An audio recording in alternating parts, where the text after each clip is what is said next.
సరే మేడం, మేమైతే ఆ రకంగా బేకరీ పదార్థాలు, పిజ్జాలు, బర్గర్లు ఏవి తినలేదు. చక్కెర కూడా మేము అంతగా వాడము. అయినా కూడా ఇంట్లో చక్కగా అన్నము, పప్పు, ఇడ్లీ, దోశలు చేసుకొని తిన్నా కూడా నాకు షుగర్ వచ్చిందే, నాకు బీపీ వచ్చిందే, ఒబిసిటీ ఉందే అని చాలామంది అడుగుతారు.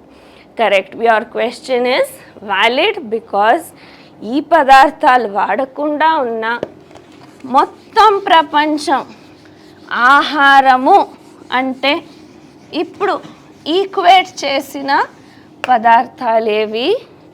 ఈ రెండే ధాన్యాలు, బియ్యము, గోధుమలు.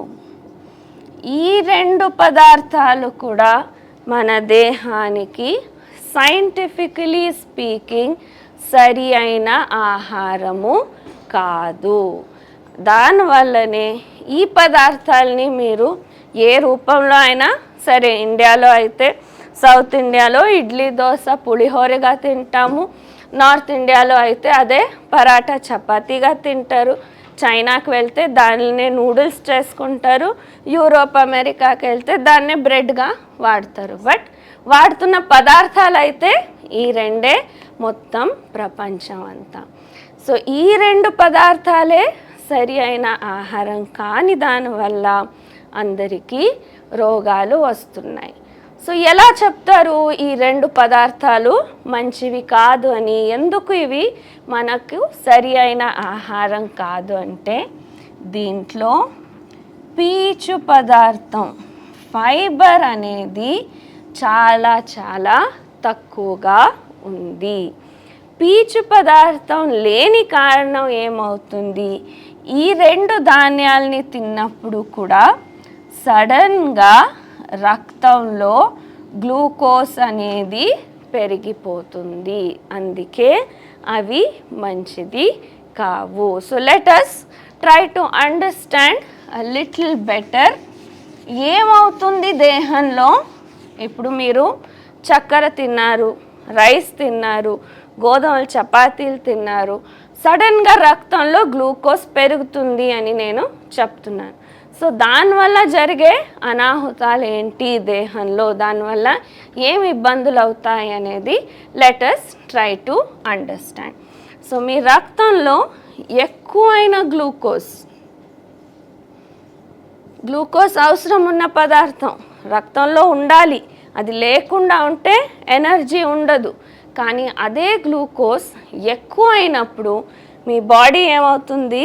డిజాస్టర్ మేనేజ్మెంట్ ప్రోటోకాల్ని యాక్టివేట్ చేస్తుంది. ఎప్పుడైతే ఇప్పుడు సడన్గా ఫ్లడ్స్ వచ్చింది అనుకోండి, అప్పుడు డిజాస్టర్ మేనేజ్మెంట్ ప్రోటోకాల్ అని ఉంటుంది గవర్నమెంట్లో, ఏం చేయాలి అనేది. అర్త్క్వేక్ అయిందనుకోండి, డిజాస్టర్ మేనేజ్మెంట్ ప్రోటోకాల్ ఉంటుంది. అలాగే మీ దేహం లోపల గ్లూకోజ్ ఎక్కువ అయినప్పుడు మీ బాడీ యొక్క ప్రోటోకాల్ని యాక్టివేట్ చేస్తుంది. ఆ ఎక్కువైన గ్లూకోజ్ని ఎలాగైనా చేసి నిభాయించాలి అనే ప్రయత్నంతో ఏం చేస్తుంది? రక్తంలో గ్లూకోజ్ ఎక్కువైతే రక్తం ఏంటి అని చెప్పాను?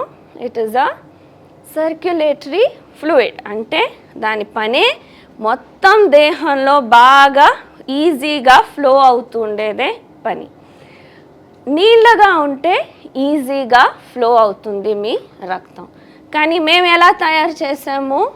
దాంట్లో గ్లూకోజ్ నింపి నింపి నింపి నీళ్ళలాగా ఉండాల్సిన రక్తాన్ని బాగా చిక్కగా జామున్ పాకంలాగా తయారు చేసాం. జామున్ పాకం ఎలా చేస్తాం? నీళ్ళు కొంచెం వేడి చేసి చక్కెర దాంట్లో వేసి కలిపితే బాగా చిక్కగా జామున్ సిరప్గా తయారవుతుంది. సేమ్ ప్రాసెస్ రక్తంలో జరుగుతుంది. రక్తం నీళ్ళగా ఉంటే ఈజీగా సర్క్యులేట్ అవుతుంది.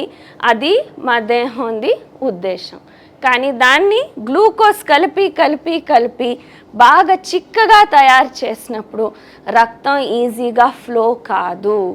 సో దానివల్ల రక్తంలో గ్లూకోజ్ని తగ్గించాలి అనే దానికి వేరే వేరే రకాల ప్రయత్నాల్ని దేహం చేస్తుంది. సో ఫస్ట్ ఏం చేస్తుంది? ఎక్కువైన గ్లూకోజ్ని దేహంలో ఉన్న కెమిస్ట్రీ ల్యాబ్ ఏది మన దేహంలో? మన లివర్, యకృత్తు. సో యకృత్తుకి ఎక్స్ట్రా గ్లూకోజ్నంతా పంపిస్తుంది. లివర్ దాన్ని ఏం చేస్తుంది, ప్యాక్ చేసి దాంతో గ్లైకోజన్ని తయారు చేస్తుంది. So for example, just to understand, office table ఇది అనుకోండి.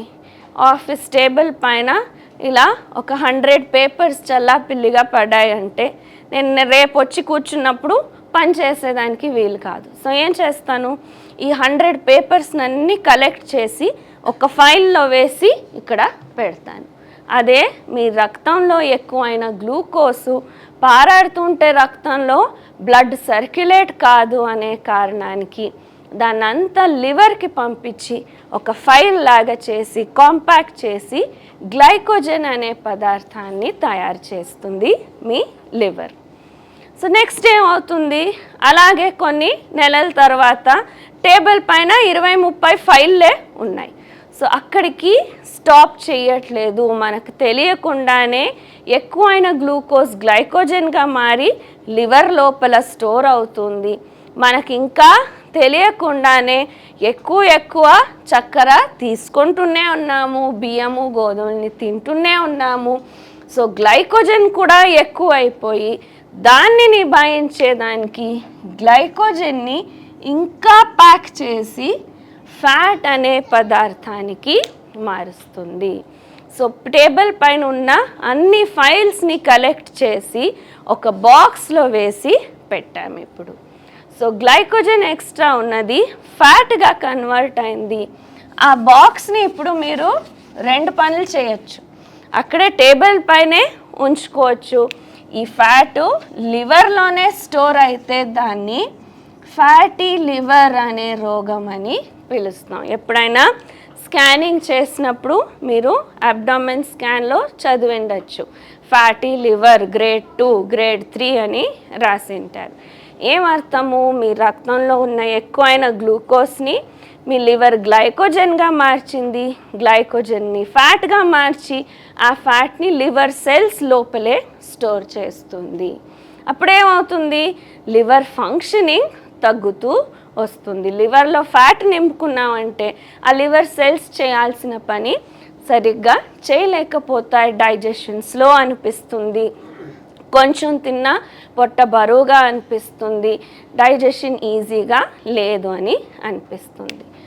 అదే ఫ్యాట్ని అక్కడే టేబుల్ పైన పెట్టకుండా ఫైల్స్ని తీసుకెళ్ళి స్టోర్ రూమ్లో కూడా మేము పెట్టి రావచ్చు. సో ఆ రకంగా దేహము తయారైన ఫ్యాట్ని దూరానికి పంపించి సబ్క్యూటేనియస్ టిష్యూ అంటే చర్మం కింద ఉన్న లేయర్లో డిపాజిట్ చేయొచ్చు.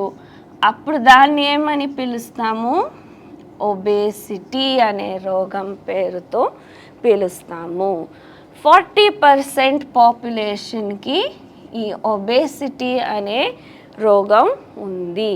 ముందు ఆడవాళ్ళల్లో ఎక్కువ కనిపిస్తుంది, నెక్స్ట్ ఆడవాళ్ళలో మగవాళ్ళలో ఈక్వల్ అయింది. నెక్స్ట్ ఏమైంది, ఇప్పుడు పిల్లల్లో కూడా యాక్టివ్గా ఎనర్జెటిక్గా అందరూ ఆడుకునే వయసులో ఒబేసిటీ వస్తుంది. So 40% even children are having obesity. ఎక్కడి నుంచి వచ్చింది ఈ ఫ్యాటు, ఎక్కువైన గ్లూకోజ్ దేహంలో గ్లైకోజన్గా మారి దాన్ని ఫ్యాట్గా బాడీ కన్వర్ట్ చేసి స్కిన్ కింద డిపాజిట్ చేసినప్పుడు దాన్ని ఒబేసిటీ అని పిలుస్తాం. ఇంకో రూట్ ఉంది, ఏమి, మీ లివర్ దాన్ని ఇంకో విధమైన ఫ్యాట్గా మార్చచ్చు. దాన్ని ఏమని పిలుస్తాము, కొలెస్ట్రాల్ అనే ఫ్యాట్గా కూడా మార్చచ్చు. సో ఈ ఫ్యాట్ లివర్లో కానీ స్కిన్ కింద కానీ డిపాజిట్ అయితే కొలెస్ట్రాల్ అనే ఫ్యాట్ ఎక్కడ డిపాజిట్ అవుతుంది, బ్లడ్ వెజల్స్ లోపలే డిపాజిట్ అవుతుంది. సో రక్తనాళాల లోపలే ఈ కొలెస్ట్రాల్ క్రమేణంగా బ్లాక్ అవుతూ వస్తుంది. సో ఇమాజిన్ చేయండి, రక్తం ఇక్కడ బాగా పలసగా ఉంటే ఫ్లో కావాల్సిన స్థలంలో ముందుగానే రక్తం చిక్కగా ఉంది, సరిగ్గా ఫ్లో కావట్లేదు. దానిపైన ఇక్కడ హంప్స్ వేసి రోడ్ బ్లాక్స్ తయారు చేస్తున్నాము కొలెస్ట్రాల్ డిపాజిట్ చేసి. సో అప్పుడేమవుతుంది, ఈ రక్తనాళం లోపల ప్రెషర్ అనేది ఎక్కువ అవుతుంది. ఈజీగా ఫ్లో అవుతుంటే ప్రెషర్ ఉండదు. ఎప్పుడు బ్లాక్స్ అవుతాయో, ఎప్పుడు స్టాగ్నేషన్ జరుగుతుందో ఇక్కడ బ్యాక్ ప్రెషర్ పెరుగుతుంది. దాన్ని ఏమని పిలుస్తాము? Hyper tension are blood pressure. ఇప్పుడు వరకు ఏమనుకున్నారు? ఉప్పు తినేదాని వల్ల బీపీ వస్తుంది అనుకున్నారు. కానీ ఉప్పు తినేదాని వల్ల ఆ క్షణానికి బీపీ కొంచెం ఎక్కువ తక్కువ అవుతుందే, కానీ మూల కారణం ఏంటి? మీ రక్తము పలసగా ఉండాల్సినది చిక్కగా అయింది, లోపల కొలెస్ట్రాల్ డిపాజిట్ అయింది. దానివల్ల రక్తం సరిగ్గా ప్రసారం కావట్లేదు, రక్తనాళాల లోపల ప్రెషర్ పెరుగుతుంది.